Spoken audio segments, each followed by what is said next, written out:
credit works explained simply. Hey guys, in today's video, I'm going to explain how home credit works in a simple way. First, open your home credit app and go to the home screen. You'll see options like products or cash loan. Now here's the basic idea. Home credit lets you buy now and pay later using installment. Let's go step by step. Step 1. Choose product or loan. You can buy items like phones or apply for a cash loan.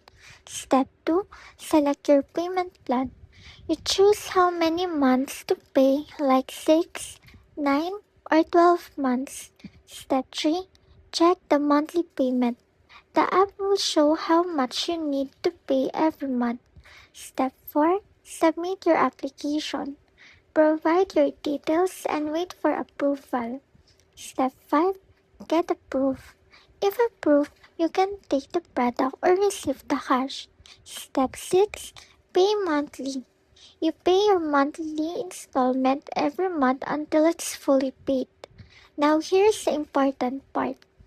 You're not just paying the product, there are interest and fees included.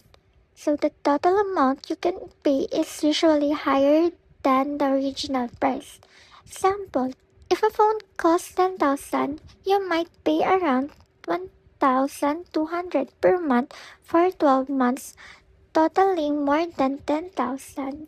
Tip: only use installments if you can afford the monthly payments. So there you go guys. If you have any questions, feel free to drop them in the comments below.